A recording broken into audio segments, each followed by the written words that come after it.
കണ്ടെയ്നറുകൾക്ക് പുറമെ ഉൾക്കടലിൽ അപകടത്തിൽപ്പെട്ട ചരക്ക് കപ്പലിൽ നിന്നുള്ള വസ്തുക്കൾ കേരള തീരത്ത് അടിയുന്നു. ആലപ്പുഴയുടെ തീരത്ത് സേഫ്റ്റി ബോട്ടും ടാങ്കറുമാണ് എത്തിയത്. തീപിടിച്ച വാൻഹായ് കപ്പൽ അധികൃതരുമായി സംസാരിച്ചെന്നും നിലവിൽ ആശങ്കപ്പെടേണ്ടതില്ല എന്നും ആലപ്പുഴ ജില്ലാ കളക്ടർ അലക്സ് വർഗീസ് പറഞ്ഞു. ഇത് വാൻഹായ് ഷിപ്പിൽ നടന്നു മാത്രമല്ലാണ് നമ്മൾ മനസ്സിലാക്കുന്നത്. നമ്മൾ അവരുടെ സ്റ്റേറ്റ് ഡിസാസ്റ്റർ മാനേജ്മെന്റിനെയും ഈ കമ്പനിയെ അറിയിച്ചിട്ടുണ്ട് വരും.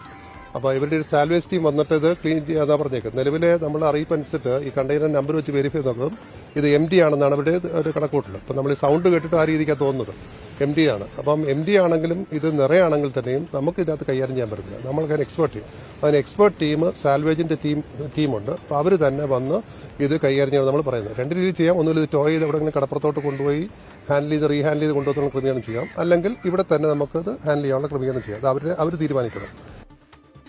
അശ്വിൻ പാലാഴിയുണ്ട് ആലപ്പുഴയിൽ നിന്ന്. അശ്വിൻ, വിവരങ്ങൾ.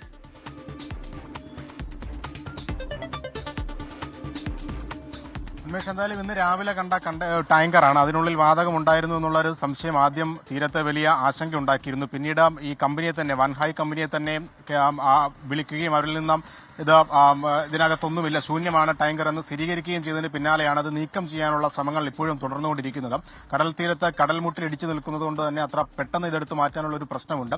നിലവിൽ JCBയും മറ്റ് സംവിധാനങ്ങളുമൊക്കെ കൊണ്ടുവന്നത് നീക്കാനുള്ള ശ്രമങ്ങൾ തുടരുകയാണ്. അതേസമയം നാളെയും സമാനമായ രീതിയിൽ കണ്ടെയ്നറുകളും ടാങ്കറും ഒക്കെ ഈ തീരത്തോടടിയാനുള്ള സാധ്യതയാണ് നിലവിൽ കോസ്റ്റ് ഗാർഡ് പറയുന്നത്. നേരത്തെ തന്നെ 2 ദിവസം 16, 17 തീയതികളിൽ ഈ ആലപ്പുഴ, കൊല്ലം, എറണാകുളം അടക്കമുള്ള ജില്ലകളുടെ തീരദേശങ്ങളിലേക്ക് കണ്ടെയ്നറുകൾ എത്തുമെന്നുള്ള മുന്നറിയിപ്പ് നൽകിയിരുന്നു.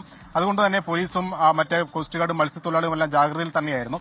നാളെയും ഒരുപക്ഷെ ഇങ്ങനെ ഉള്ള കണ്ടെയ്നറുകൾ എത്തും എന്നുള്ള ഒരു സാധ്യത നിലനിൽക്കുന്ന കൊണ്ട് തന്നെ തീരദേശങ്ങളിൽ ഇപ്പോഴും ജാഗ്രത പുലർത്തുന്നുണ്ട്. അതിന് നേരത്തെ നൽകിയ മുന്നറിയിപ്പുകൾ പോലെ അതിനടുത്തേക്ക് പോകരുത്, അതിൽ തുടരുത് അടക്കമുള്ള നിർദ്ദേശങ്ങൾ ഇപ്പോഴും തുടരുകയാണ്. എന്തായാലും ഈ നിലവിൽ അടിഞ്ഞിരിക്കുന്ന ടാങ്കർ നീക്കാനുള്ള ശ്രമങ്ങൾ ഊർജിതമായി തന്നെ തുടരുന്നുണ്ട്. അശ്വിൻ പാലാഴിയാണ് വിവരങ്ങൾ നൽകിയത്.